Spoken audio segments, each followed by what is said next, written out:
Greetings, ladies, gentlemen, and others.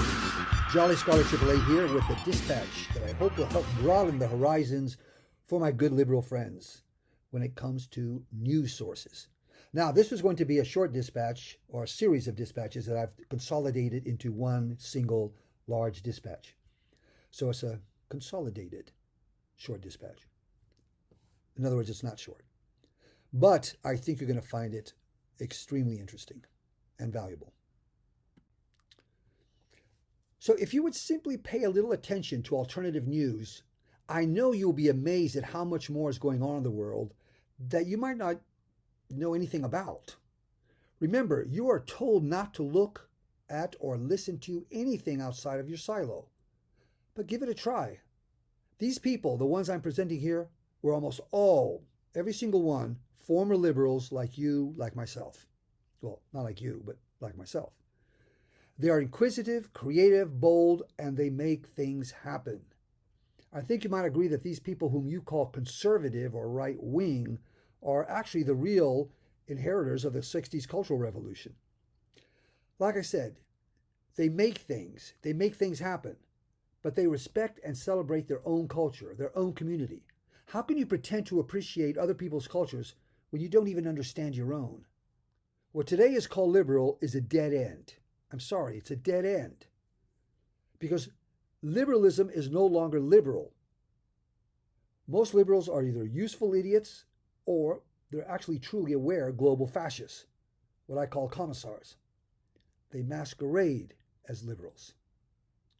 So we begin with Tim Pool. You may have heard of him. Although he started his solo career with his coverage of Occupy Wall Street, I became a fan of his following his trips to Greece and to Eastern Europe, where he went to see what was going on at the front lines of the immigration invasion. And then he went on to Sweden to cover two overlapping items. Number one, the catastrophic results of the socialist immigration policies. Two, the strange case of the first so-called feminist government, sinister assault on masculinity in young boys, which was to be expected, but its betrayal of the Swedish woman, which was surprising. Now, this clip is taken from The Future of Storytelling. It's an online journal called FOST. It's entitled, Tim Pool, The Journalism Revolution. They've taken the net. The protesters have pulled the net away from the police. The police are falling. The net has been claimed by the protesters. Tonight belongs to Occupy Wall Street. I had a cell phone, that's about it, when Occupy Wall Street started. Whatever was happening seemed to be important, it seemed to be interesting, and a lot of people were talking about it, especially with the videos of police brutality. These are high-intensity moments where it's the culmination of all of this emotion that people have when they want to see a change happen that's not happening. People were talking about how filming was their defense against the police brutality, to film it, document it, and share with the world. So I thought, you know, if I do this live, the footage will go straight to the web, and they're not going to be able to just erase it. The march has begun. We're now at 13th Street and Broadway. There is a boldness to journalists and entrepreneurs like Tim Pool and Jeremy Boring that is probably why progressive liberalism couldn't quite sink its teeth into them. You probably have never heard of Jeremy Boring, but he is a screenplay writer, entrepreneur, and producer of an alternative news source called The Daily Wire. What you see here is when he teamed up with Tim Pool to pay for an ad at Times Square. The ad was a response to a Washington Post writer named Taylor Lawrence, who doxed another lady who ran a TikTok channel called Libs of TikTok.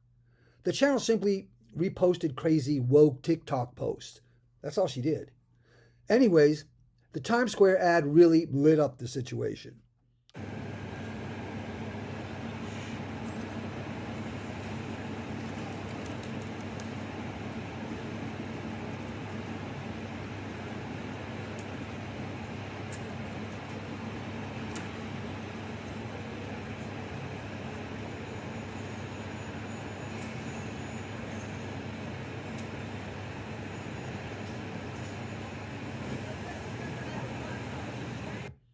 What a riot, huh? Bravo. Now, Jeremy Boring also recently created Jeremy's Razors, a men's shaving kit company. Why, you might ask? This ad actually tells the story, so there's no need to explain it here. This is just the first part of the ad, but you can see the rest on YouTube. Within a month of running this ad, Jeremy's Razors gained about 600,000 regular monthly subscribers. Beautiful.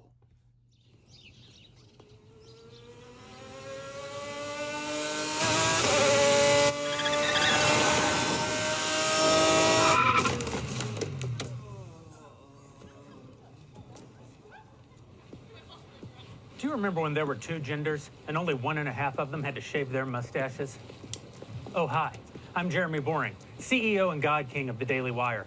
Harry's Razors used to advertise on our shows. They're a great product, and we were happy to do it. That's before some peon who works for me went and said that boys are boys and girls are girls, and that was just too much for Harry's. They condemned our views held by millions of Americans and virtually every human who's walked the planet until about 15 minutes ago, as inexcusable. And they dropped their ads from our network because of what they called values misalignment. You're damn right our values are misaligned. And it's not just Harry's either. Gillette razors used to be the best a man could get. Then they decided that men are too toxic. Unless you're the kind of man who teaches his daughter to shave her beard. If that makes sense to you, keep buying Gillette. But if you've had enough of the woke bullshit, and you're tired of paying companies like Harry's and Gillette to hate you,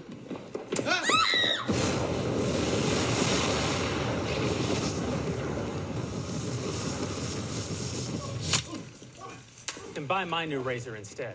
Okay, so next is Dave Rubin. Now, Dave Rubin is, I think, is well known, maybe better known than Tim Pool, depends what circles you travel in.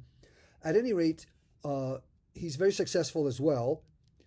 He was very much a liberal. He was a former Young Turk. That's a group that was on MSNBC, extremely aggressive liberalism, progressive liberalism. He was a supporter of Bernie Sanders, very ardent supporter of Bernie Sanders. He's from New York. For those of you who like to check off blue check marks, he's Jewish and he's gay. He has a partner. And at any rate, he's one of the most penetrating intellects of the alternative right, or simply what I call normal independent journalism. He's really smart. He does great interviews, and he's also very funny. I think he might have been somewhat of a comedian at some point in his career, but he's really bright, very intellectual, and has a real firm grasp of what's going on, especially from the point of view of a person who was formerly a dedicated liberal and finally just evolved into what he is today. Many of the guests on my show have suffered from this backwards backlash. Ayaan Hirsi Ali, Majid Nawaz, Sarah Haider, and Ali Rizvi all have felt abandoned by the left because they speak out about the problems within Islam. They dare to fight for a more tolerant, more truly progressive Islam in tune with a modern society and basic liberal values, and for that they're labeled bigots or worse. The Southern Poverty Law Center even labeled Majid as an anti-Muslim extremist. In reality, Majid's a former Islamist who has devoted his life to trying to reform Islam from the inside, to try to reconcile his faith with the modern world, fighting for gays and atheists and women and any other free thinkers living under theocratic rule. For this, he is called a porch monkey and other vile names by supposed progressives, while at the same time he's admired by many on the right for being outspoken. This is the absolute height of absurdity, but it all makes sense when you value groups over individuals. The individual must be sacrificed at the altar of the collective. So when any of these people dare speak out and call for true tolerance, they find their tolerance met with intolerance. The left loves diversity in skin color, just not diversity in thought. Of course, this regressive ideology isn't just tied to Islam at all. My guest this week is Larry Elder, a black conservative who has had every label and smear thrown at him. Again, like with the previous guests I just mentioned, these slurs come from people on the left who would rather silence and dismiss their opponents than actually engage them in an honest way. Now, I'm going to do a video on the betrayal of the Muslim liberal by our liberals, especially our liberal feminists, who have been absolutely vicious with a number of Muslim feminists.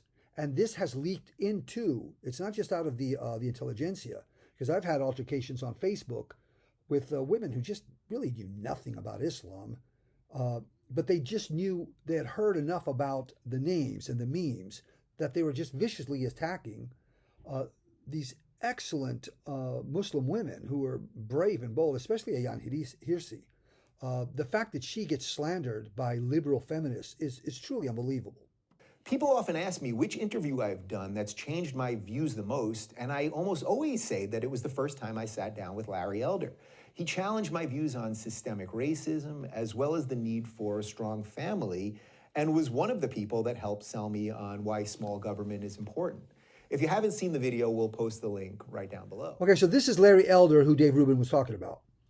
He's been a conservative commentator for years, but he really didn't get into the general public eye until he ran unsuccessfully for governor of California just last year, 2021.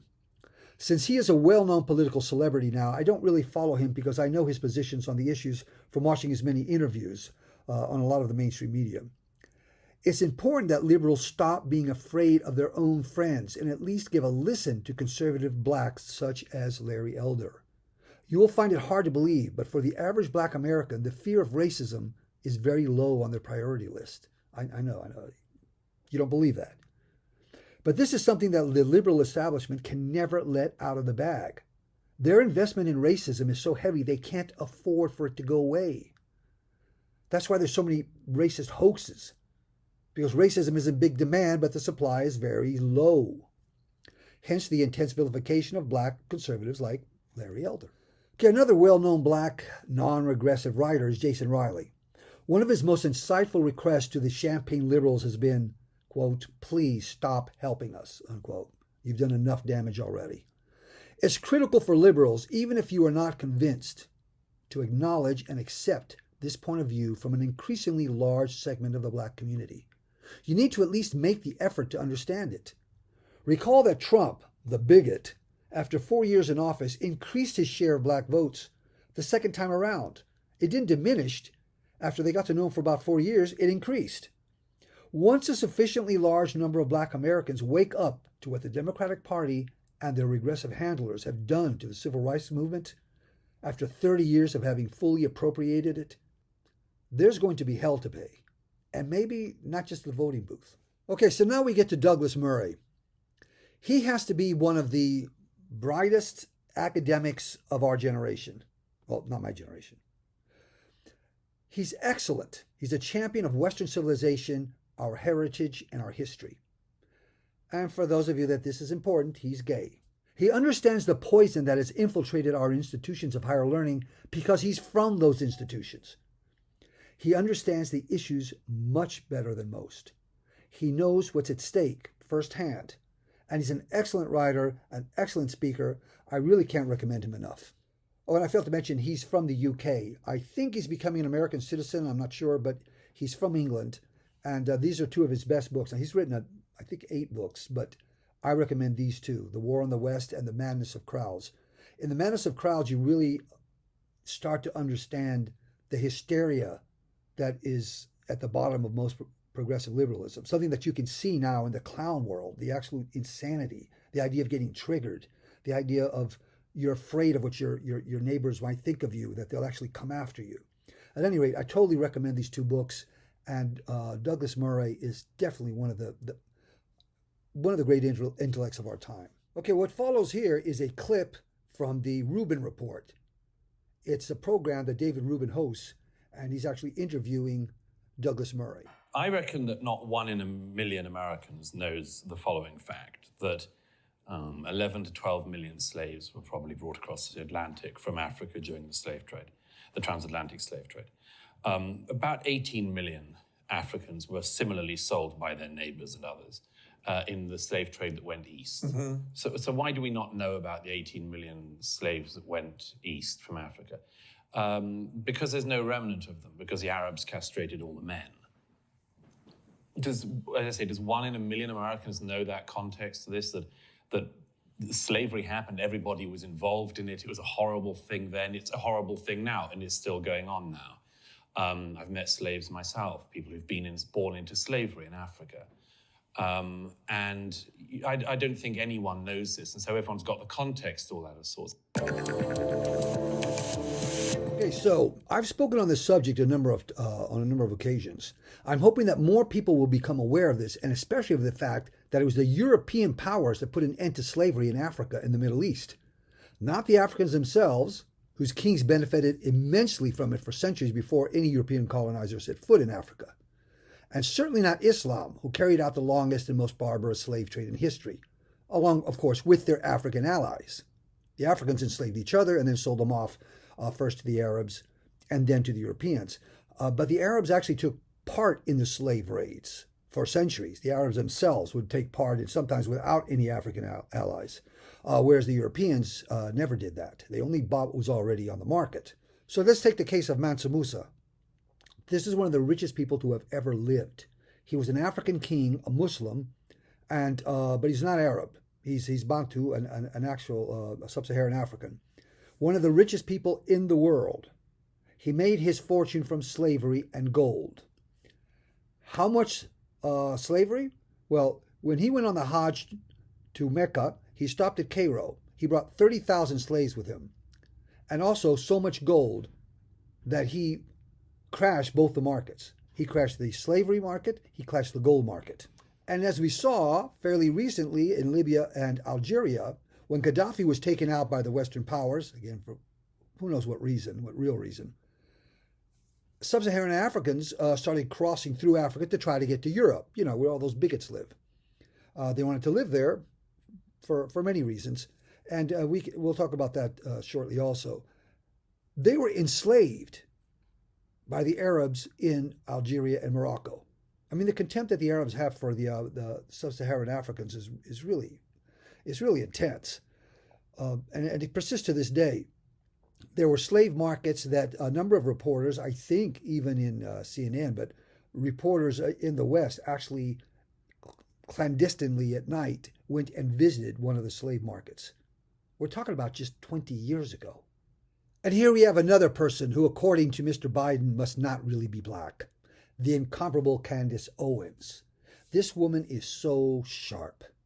If you ever heard her speak, even if you don't like anything that she says, you should at least listen to her speak. She's excellent.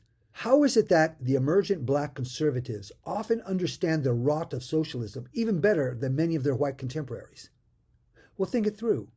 They've lived through it firsthand. They have experienced it. Each inner city neighborhood, each community at risk, whatever the current PC term, is an emerging Venezuela. They are miniature welfare states that pockmark the United States from one end to the other. Black conservatives understand that the objectives of the globalist elites working through the Democratic Party, the neocons, and the deep state is not to elevate the black Americans out of the ghetto welfare state, but rather to drag all of middle-class America into it. They are not intending to lift the ghettos to the middle class, but rather to drive the middle class into the ghettos. This has always been the case. History continues to repeat itself. But in this clip, I'm presenting another facet of Candace. And once again, she sounds an alarm that we need to be aware of. Now, as you know, I'm very fond of the emerging metaverse, and I'm very much hoping it is not going to serve as a tool for globalization, much less for nefarious transhumanism. But listen to what she says and then consider that a very close associate of Klaus Schwab made it clear that the masses would have to be subdued with drugs and virtual reality in a new automized world that has little need for them. Like the useless eaters of the eugenicists who created Planned Parenthood. Like our blue-collar workers abandoned by the Democratic Party once they rejected communism and then stupefied with fentanyl coming from communist China. But I digress. See my discussion on Pete Seeger for more information on that subject. But here we have Candace Owens on the metaverse. What we're talking about, what I'm trying to communicate to you, is that we are on the brink of transhumanism. Human beings are becoming the computers. I want you to think about that the next time you hear words like biotech, biology and technology merging. mRNA vaccines, our DNA being fused with technology. What we are on the brink of is the next iteration of the World Wide Web, and it should terrify you. Now, keep in mind here that I've discussed the fact that all socialism is not just that it emerges as fascism, it has to, but that it is an engineering project. And what is being engineered is humanity. Keep that in mind as this narrative about the metaverse and transhumanism continues to develop, because it's not settled. We're right in the midst of it. But this is something everybody should be aware of and be thinking about. And now we come to another non-regressive academic. I've been following Dr. Steve Turley for some time now. Despite his oftentimes giddy enthusiasm, his research, publications, and understanding of the ideological underpinnings of global socialism is very impressive. Globalism is built on ideology, and that ideology was created, cultivated, and spread into the rest of the society from the universities. It seeks to standardize and re-engineer humanity at the most basic level. Look what we just listened to with Candace. American pragmatism is founded upon individuality and the decentralization of power. It is the complete opposite of socialism, something I've pointed out in previous discussions. America was founded upon Christian values and Enlightenment pragmatism, not ideology. Because Turley is primarily an academic, he understands this, as I do, from the inside, and he articulates exceptionally well. I highly recommend that you go back into his earlier presentations where he clearly lays out the fundamental premises of globalism and the populist traditional resistance to it. And remember, for an engineering project to be carried out, it must be carried out by the government, which again would be completely anti-Americanism. So here we have a couple of clips on Steve Turley. That's going on throughout the Middle East, Northern Africa, or the massive Christian conversion rates going on in sub-Saharan Africa, the extraordinary growth of evangelicalism and Pentecostalism in Latin America, the renaissance of Confucianism in China, while at the same time China's going through probably the single greatest Christian revival in human history. I mean, we could go on and on and on. The world is experiencing a religious renewal, the likes of which appear to be absolutely unprecedented. And this, of course, is making the world more religious and more religiously conservative. All right, so we have the death of modernity, right, which is the foundation of globalization. We have the death of modernity. We have the three forms of insecurity entailed within globalization that's provoking a nationalist, populist, and traditionalist backlash. And we're seeing a massive religious renewal going on throughout the entire world.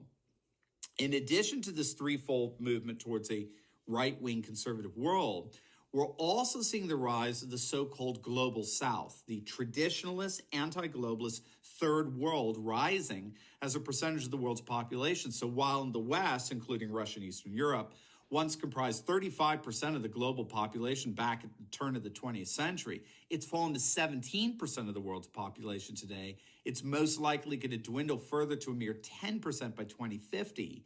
And what we need to understand here is that this growing non-Western world asserts its classic religiosity as an indispensable mechanism of social boundary and resistance against what they perceive as the West toxification of globalism. So we're seeing this resistance even within the West, right, with the nationalist blowbacks in the form of what we're seeing in Italy and Hungary and Poland, of course, Central Europe. We're seeing it with the rise of the National Front in France, Brexit, the Sweden Democrats, the rise of the nationalist right throughout the Nordic nations, such as Denmark, Norway, Finland. We're seeing it with the rise of the Swiss People's Party, and of course, most recently in Germany with the rise of the AfD, and of course, the successful election of Jair Bolsonaro in Brazil. In other words, the massive backlash that's going on within the West against modernist globalization is only being more and more amplified by the growth of the non-Western world, such as Africa, Middle East, India, Sri Lanka, Nepal, and the like. And what this rejection of the root of modernity is doing is it's making the fruits of modernity, such as globalization, harder and harder to sustain. This is why the EU appears to be cracking up all over the place. Indeed, the whole world is experiencing a kind of global balkanization, a mass breakup where populations are being more and more reconstituted around nationalist, populist, and religious identities. Nearly 35 nations have been added to the world map since 1991, and I think that speaks volumes to the death of a single modernist worldview that can hold together a single world system such as globalization. This then leads to the second reason why the world is turning more and more to the political right, and that is, even though philosophical commitments to modernity have died, that hasn't stopped our political, economic, and media elite from trying to export more and more globalism into the lives of populations around the world. And this incessant globalization has begun provoking very noticeable insecurities among populations, what scholars call border insecurity, economic insecurity, and cultural insecurity. So border insecurity is caused by mass unfettered immigration on the one hand and the threat of terrorism on the other. Economic insecurity is caused by the fallout from the economic collapse in 2008. And existential insecurities come from a combination of the anti-cultural secularizing processes of globalization, as well as unfettered immigration, which loops us back around to border insecurity. So post security politics is a sort of a self-perpetuating synergistic loop where one insecurity feeds into and exacerbates the others. And so these three insecurities are provoking a massive backlash where populations are reasserting their national, cultural, and ethnic and religious identities as mechanisms of resistance against this globalization. And this resistance is taking two forms. It's either moving in the direction of civic nationalism, where the concern is primarily over border and economic security, or it's going in the direction of ethno-nationalism, where the concern is primarily over the preservation of culture, race, and ethnicity. Either way, we're going to the right. We're either going to the Donald Trump civic nationalist right, or we're going to the Black Lives Matter ethno-nationalist right. One way or the other, we're going to the right. So I'm spending a little more time on Dr. Turley. This is particularly interesting. As I've said, so while Soros is trying to overrun both the US and Europe with waves of immigrant hordes in order to create a new race of people, a people he is convinced for some perverse reason will be easier to manage and engineer, and this shows his utter contempt for humanity, because he is obviously not trying to improve humanity. The Chinese socialists, on the other hand, are determined to create a global socialist empire centered around the Han people. They want nothing to do with Soros's perverse race engineering, at least not if that means mixing the Han. And I've made it clear, the CCP, despite its name, is a National Socialist Party. It's a Nazi party. That's what Nazi stands for, National Socialism. As I've also made clear many times, all communism must manifest as fascism. The chosen ethnicity and the chosen religion is what distinguishes fascists and anti-fascists, and nothing more. The nation of China is officially labeling George Soros a global terrorist and calls him out as, quote, the son of Satan. Well, that's one thing we can all agree on. In this video, we're going to look at the latest reports coming out of China designating George Soros as public enemy number one. We're going to look at why China is responding to Soros this way, and stick with me to the very end of this video where I'm going to show you how even Soros himself is admitting that the world is decisively turning against him. You are not going to want to miss this. Greetings, everyone, patriots all across the globe. Dr. Steve with you. Great to be with you as always. Now, this fellow, Black Pigeon Speaks, also goes by the name Felix Rex, and he has a second channel by that name. He's an expatriate who lives in Japan. So his insights into globalism, as it has affected Japanese society, are very insightful. He is also a great source of information about what's going on in the Far East in general. I've learned a lot from this channel, so I highly recommend it. Hi there, and thanks for stopping by. The best way to describe this channel is one that makes short-ish documentary-style videos on a host of different issues, and is only as offensive as it needs to be. It's had strong growth since its start a year and a half ago and has the dubious distinction of being one of the first channels to have some of its videos put into YouTube jail or limited state. I try to make several videos per week and hopefully you'll like them and maybe even subscribe. And now we come to Miss Lauren Southern.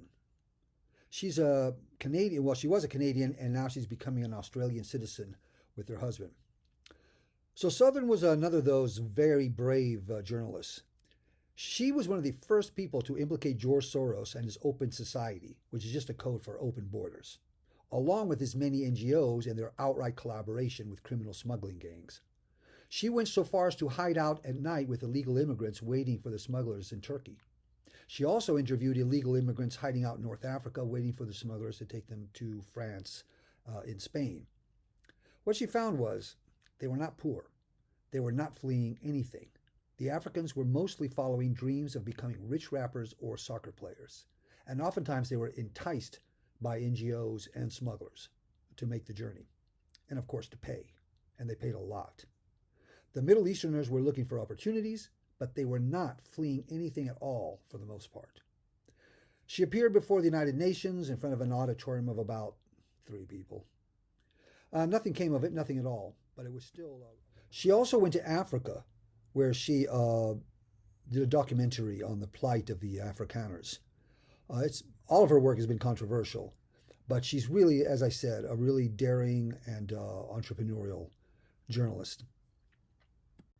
Now here we get to another of my favorite journalists, Paul Joseph Watson.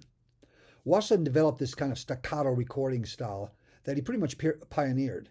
He's a very sarcastic smart aleck with a biting wit and a very penetrating intellect. His intellect becomes apparent the more you listen to him. His sources are excellent. He is always a few steps ahead of most of the journalists, and he often gets information that only gets out to the rest of society much later. Take his take on Ukraine. It is decidedly not what all the either liberal or conservative media are peddling. A number of independent journalists on the so-called far right, like Watson, are very suspicious of the entire Ukrainian story. This includes Turley and a fellow that I'm going to bring to your attention shortly. And it's for a number of good reasons. And this includes some people on the left, like Noam Chomsky, who was taken off of Twitter precisely because of his opposition to the Ukrainian war. What becomes apparent over time is that the news sources these alternative influencers are connected with turn out to be way more reliable than the mainstream or the leftist media. If you follow these independent, free-thinking journalists, they are always ahead of the news cycle, and they always turn out to be right, even when the mainstream rails against them. Keep this in mind. There's way more to the Ukrainian story, way more, and it's not what is currently being presented by actually either side at this time. The economic migrants mainly coming from Africa. Apparently those Russian missiles were so powerful they moved Ukraine to a different continent. The Irish government is so keen to support the current thing, the per capita equivalent of America accepting over 13 million. They vowed to take in 200,000 Ukrainian refugees, including these good old Slavic 60-year-olds who landed at Dublin airport last week. They're just nationals of Ukraine, passport. Okay, yeah, so you're a Ukrainian citizen? Yeah. Okay. She's demanding Germany accept 8 to 10 million Ukrainian refugees. The entire Ukrainian population is only 41 million. Seems there just aren't enough Ukrainian refugees to go around. Kensington Council, hello. Where's my Ukrainian? Yes, I requested one 2 weeks ago now. Still no sign. Well, I'm keen to get one before the neighbours get theirs. Yes, they beat us to it with the Tesla and the cockapoo. Yes, that's my request. Yes. Quiet woman, perfect English, experienced cleaner, needs to find her own accommodation. Actual Ukrainian refugees seem to be a finite resource, which is why the current thing crowd are seemingly happy to import them from third world countries that have absolutely nothing whatsoever to do with Ukraine. Now we come to another UK journalist that I really like. His name is Mayar Tusi. He's of Iranian background, and he's a citizen of the UK, and he lives in London. He has a great delivery, and what's really interesting, he's a true patriot, the kind of immigrant we all welcome. Does he support unrestrained immigration to the UK and Europe from wherever, including the Middle East? Of course not. Neither do Mexican Americans living along the border in the US. Are you starting to see the pattern? Immigration as a globalist tool to overcome resistance to the globalist engineering project. Anyways, here is a bit of Mayor Tusi. The unapologetic and outspoken Jeremy Clarkson comes out to attack the socialist left over the issue of illegal migration.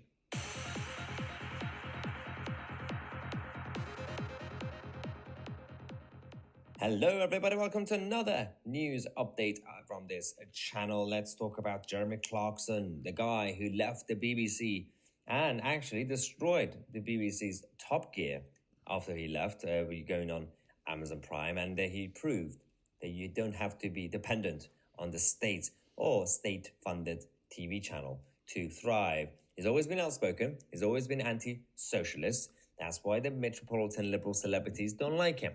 And it's fine, because he doesn't care. And he's come out once again, this time to talk about the Rwanda plan. Rwanda plan that's going to be implemented to send the illegal migrants who come from the boats from Calais specifically to Rwanda to be processed. And right now we've already seen the positive effects. A lot of people from France have decided not to come to the UK anymore, and they decided to stay in Calais because they don't want to go to Rwanda, because somehow they have a problem with Rwanda. Same as the Labour Party and the celebrities and the mainstream media, who are now suddenly against Rwanda. They suddenly treat Rwanda and a nation in Africa, they compare it to all nations in Africa, because they're all the same, according to the liberal media. And that is disgusting. And you know there's a word for that, right? There's a word that starts with an R. And now we come to Sweden. I have a soft spot for Sweden. Since I was 12 years old, I've known, obviously mostly from a distance, good old Jonas. And this guy here, Stefan, reminds me a lot of Jonas. This is Sanity for Sweden. Stefan is born, raised in Sweden, and he's been a strong voice for Swedish culture and heritage, and against the insanity, not just going on in Sweden, but around the world. He's very relaxed, down to home, wry sense of humor, totally different delivery style from most of the YouTubers. He left city life, left a successful career, and is now living in the country where he and his wife are renovating an old farmstead. They raise livestock, chickens, grow vegetables. He claims to be very good with an axe, and he lets you know that. He paints very well, too. You're going to see that. He's taken an enormous amount of heat from his friends and family for his outspoken criticism of the suicidal insanity promoted by the Swedish government. But he has held steady and strong through it all. His best work has been on the catastrophic consequences of Swedish immigration policies. But equally, he's made an in-depth research into COVID that's been remarkably thorough. He finally took to making handwritten lists of a multitude of dissenting scientists and their work after he was suspended a number of times from YouTube. You can see that up there in the left-hand corner. What he's doing is he's holding up a piece of paper of different colors every day, and he's writing the names of scientists that have dissented from the COVID narrative. And there's lots of them. And so if you follow this up, you'll see that there was an entire body of work out there of people who are very suspicious, very skeptical, or right out against these vaccines. So he represents an entirely different take on the generally accepted farce that has become liberal Sweden. So as I said, Stefan represents an entirely different take on what you hear about Sweden. And he's on the ground. He lives there. And so you can trust what he's saying, that there's a massive change going on in Sweden. Sweden is not liberal at all. It is becoming steadily more fascist over the past 30 years. But thanks to brave people like Sanity for Sweden, the tide might be changing. However, he does lament that it may be too late. Sweden might well be headed for a civil war if it is to survive as a prosperous, beautiful society, the one that it once was. It's very sad, but bravo, Stefan. So we finished the art show yesterday. I will tell you about something that happened. It was a big success, the art show. But there was something that happened that was quite interesting. And I will tell you about this.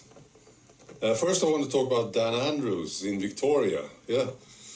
He was asked last week about the teachers in Victoria who found themselves out of work because they didn't drink the third cup of tea. Yeah. And this is what he said. I'm just about sick and tired of this constant negativity when it comes to schools. What a guy. Yeah.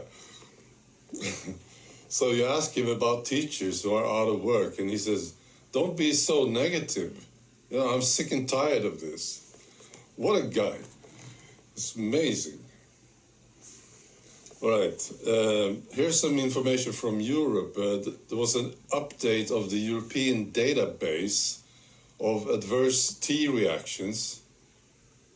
And it reveals that there has been 4.2 million injuries after drinking tea, and 43,898 are dead.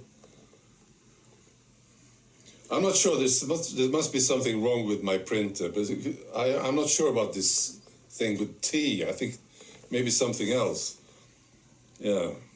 Maybe we can ask Dan Andrews about this, what's going on in Europe, and we can ask him, and he will say, I'm just so sick and tired of this negativity. You know, 4.2 million injuries, 43,000 people dead. Don't be so negative. What a sweet guy, this guy, Andrews, Dan Andrews in Victoria. What a nice guy. Yeah. Now again, these so-called conservatives are really just sane, normal people. Many of them creative, artistic, entrepreneurial, people whom we find behind the Burning Man communities, for instance, the maker communities, festival culture. People don't just think, people who do, who make things happen, who create, who believe in freedom and individual expression. How did this suddenly become conservative? They don't have time for the idiocy of the gender studies degrees and the rest of the insanity that has appropriated the term liberal. Not yet delivered. And I got permission to show them. Yeah, they will be delivered in June. Right? And then we move over to the ladies. Yeah. I like to see my paintings as a tribute to the female body or the female entity or whatever you want to say. Yeah. This is the last one I did, and I'm very fond of it. That's usually how it works. The last one you like more than the others, quite often. Oh, and by the way, he is married, and his wife is politically in tune with him, and so they both kind of fend off the attacks they get from family and friends, and of course from the media. But they also have a lot of support, and I bet there's going to be a lot of people that show up for this art show of his. I like his paintings. I like them a lot. If I was in Sweden, I would go there and hopefully buy one. And now we get to the famous Russell Brand, another UK commentator. He became famous as a stand-up comedian. He's very engaging. He's very funny. That's how he gained his initial fame. At that time, as he himself relates, he was a typical leftist hippie. You can kind of see that. He can be flippant and very funny and then dive into some serious text to a very deep level of analysis and come out with some of the most intellectual, thought-provoking insights that I've heard from anybody. He really can surprise you. He has come to understand the poison coming out of our universities and from big tech, even though he does not come out of either one of them. He's not a university creature, and he's not a technology creature. But he has studied them, and he knows what's at stake. I really highly recommend him. And again, he's a riot, really. So here we go, a little bit of Russell Brand. Free speech Jesus, Elon Musk, acquires Twitter. So why are the mainstream media so upset? Hello there, you 5.5 million awakening wonders. Look at us, we're in a sort of strange space. I can do that at will. Behold, behold the revolution. Yeah. And now we come to Renaissance Horizon.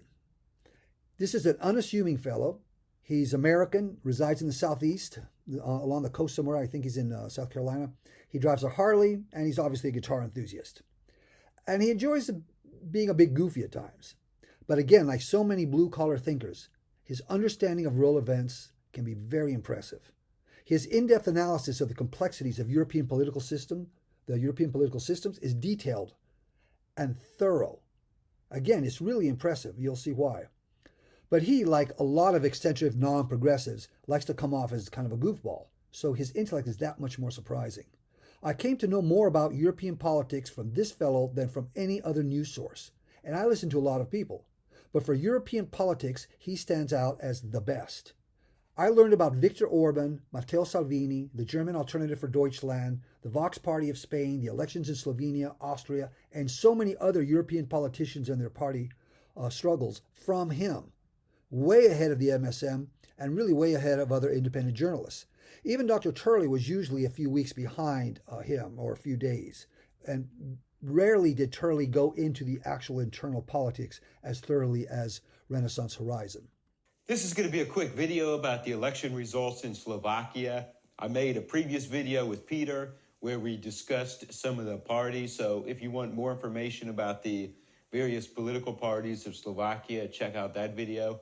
I'll post a link to it below. Also, I have a lot of material about other topics in the community section of this YouTube channel. So if you haven't seen that, check out the community section. And I have stuff about the ongoing situation in Turkey and Syria and whatnot. Now, here's what happened in the general election in Slovakia. So the first big takeaway is the Progressive Party was completely humiliated. So this was a big question.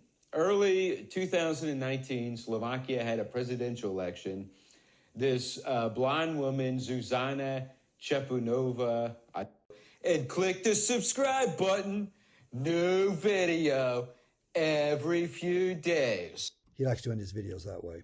This is a little indulgent of me, but I just had to include this little vignette that Renaissance Horizon put together.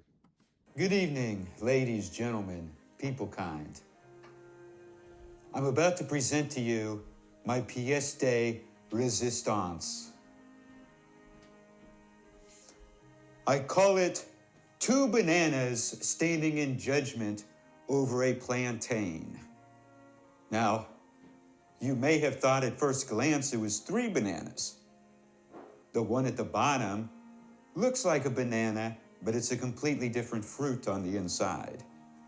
Now, this works on so many different levels.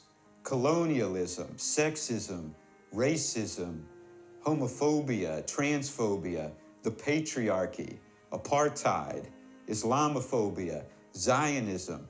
The list goes on and on and on. And notice the imperfections in the background. I meticulously tried to make the board look like it had been sitting in someone's garage collecting dust for years and years. And notice the easel itself is an old ratty stepladder and two mismatched screwdrivers of unknown origin. This is a commentary on the foundations of society's judgments. Now, as you admire this art, you are probably reflecting on yourself. Are you the one standing in judgment of someone, or are you the one being judged? Perhaps you are both judge and the judged, depending on the circumstances. Let us all admire this great piece of art together and reflect on our own lives. Okay, now we get to a couple of guys I call the maniacs. They're acquired tastes, right? I don't really necessarily recommend them, but I'll tell you why I do follow them. Okay, so Salty, he's the one on the left. He's American. Definitely acquired taste. But he nailed it right away, as he often does, the truth about Twitter. The board members have huge salaries, but don't own stock. The company has been losing money, and it's becoming painfully obvious. Twitter is bloated with bot accounts and subscribers to bolster the leftist presence and downplay the conservative. Conservatives are banned continuously, like the president. But is it really conservative versus liberal? As we saw recently, Noam Chomsky was also banned. Salty nailed this right away, that Twitter was an arm of the government, both Democrat and neocons, the deep state. Twitter has been taking its orders directly from the government on every issue. How was it compensated, or was it threatened? That's what's going to be coming up. It wasn't just Kool-Aid hair trans maniacs censoring people from their little cubicles there. Just, we'll get those conservatives, those bigots, those racists. It was more than that. Twitter was an arm of the government. Do you think that's extreme? All right, we'll keep watching the news. The attacks on Elon will intensify, and more of this material, even since I first started this video, has already been emerging. What do you think this sudden truth department in the government is about? They intend to force Twitter to continue to do what it has been doing all along. First covertly and now overtly. They'll simply command it. So watch it. This story isn't over. It's just begun. But by no means does that mean the pandemic is over. No, right here is where I'm going to put him saying the pandemic is over. It's going to be right here. Watch. We are at a low level right now. So if you're saying, are we out of the pandemic phase in this country? We are. Yeah, there you go. You're fired, asshole. You're fired. You already had no influence, despite all of these dipshits on TikTok and all of these left-hard cult members on Twitter singing about you, doing all this. You had no influence. That's all gaslight. It's all propaganda. It's all astroturfing. Elon Musk is going to point that out. It's all bots. You've got no power here. You're an illegitimate 2-foot-tall cocksucker gremlin, and your entire agenda is to wrap us into medical martial law while you and a bunch of other elite kid-fucking lizard people make a bunch of money off of this. We see you for what you are, and at this point, if you can't see what's happening, if you don't at least question what the hell just happened in the situation, in less than 20 hours, this dude was like, we out of pandemic phase. Oh, we not out of pandemic phase. If you ain't questioning any of that, congratulations. You are what the establishment wants. Dumb fucking moron NPC zombies. Well, you ain't gonna get it over here because we busy making America great with just showing receipts. Thank you so much for watching the video. Support chat. You'll be kept up to date on these dumb lizard people out there getting wrapped around all in under 24 hours. Hit that subscribe button and make way because the salt must flow.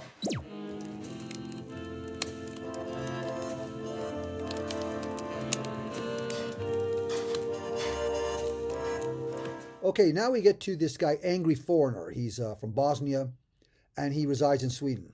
So you get another immigrant take on a host country, but an immigrant who loves the country. This guy can be really over the top too. He's not in this particular video, but anyways, give you a little. Actually, it's not an idea of his style. He's a lot more vulgar and over the top than this. But here we go. Angry Foreigner. Hey. Welcome to Sweden. This is the #1 rape capital of Europe. Some say that this is because Sweden is very progressive and aware of destructive patriarchal norms, which is why our definition of rape is broader than in other countries and more considerate to the victims. Others say that it's because of our massive levels of immigration, where we import thousands of people from countries in the Middle East and Africa, places that don't really have the best views on women's rights. But it doesn't matter who is right. We will never know who is right, because we aren't allowed to talk about it. Here in Sweden, everything is considered racist. And speaking of excellent immigrants, I can't say enough about Elon Musk. I've always been a fan of his. He's going to prove to be one of the great thinkers of our time, one of the great inventors, really one of the great people of our times. And notice that it's the same liberal to free thinker path that we've seen over and over. You can see that in the Twitter meme that he posted. I had always thought that we in the resistance were absolute pussies for not having stormed Twitter headquarters after they deplatformed Trump and many other non-regressives. But maybe this is even better. Buy Twitter, move it to Texas, and turn the old headquarters into a hotel for the San Francisco homeless. It's brilliant. Now I'm going to leave you here with 2 predictions. You're going to find out that the Ukrainian fiasco is not what you were told. Many among the non-regressives have been saying this from the start, and they've shown a lot of evidence for it. For example, I already knew that there were biological weapon labs in Ukraine at least a week before it hit the news, and that was from Salty Cracker, believe it or not. We also knew about the Azov Brigade and many other items that have come up over the past few weeks, only to be immediately buried. And again, a lot of that was first put up by Salty Cracker. Number 2, the real story of what was going on with Twitter and its relationship to the U.S. government and the Democratic Party and the Republican neocons. That's going to continue to come to light. It was not so much the progressive liberals within Twitter, as I said. It was the government using Twitter as a platform. That's why the board of directors held no stock in the company. The company didn't make any money, at least not from the model it presented to the public. So who first pointed this out? As I said, Salty Cracker. No one else has pointed this out to this day, even while the evidence is starting to emerge. And now the government wants to create a department, in effect, to control Twitter, since they now have to face that it's not on their pay anymore. This is going to get hot. Some people at Twitter might know way too much. So the real story of Ukraine and the real story of Twitter is still about to emerge. I'm ending this multiple consolidation dispatch with a picture of BitBoy, who I already introduced in the last Crypto Wars dispatch. You're going to see in my next presentation that today's crypto enthusiasts are still philosophically in tune with the basic tenets of the original cryptocurrency pioneers. They should have been liberals, but they're increasingly not. And this is because they can see, as BitBoy pointed out in his surprisingly well-researched and well-delivered mini-documentary, that the so-called liberal or progressive socialist establishments are the same global fascists of the past century in a new disguise. And here's where we come to another question that the more philosophical and academic thinkers, as well as the journalists and commentators, again from the so-called right, haven't been able to answer. Why are so many large corporations being pulled into the woke racket? Why are they so adamantly promoting it? From Disney to Gillette, Google, Coca-Cola. It goes on and on.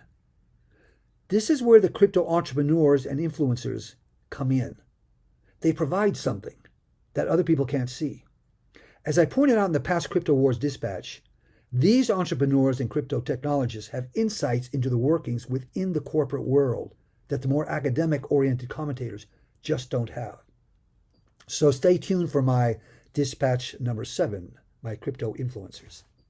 But on a lighter note, I'm going to end this dispatch with, here again is the great Orthodox Christian conservative academic Dr. Steve Turley playing an original composition called Gothic Jam. You may know this or not, but I started out my career, my first degree was in classical guitar. And Dr. Turley is very good. He's doing a kind of drone with a drop D tuning, for those of you who are guitarists, and it'll become obvious, as a kind of drone to something that basically would be like a saltarello in the Italian Renaissance, but he's given it its own flavor. It's really very good. And this will be a nice counterpart to my theme song, Gothic Anthem. So here it is.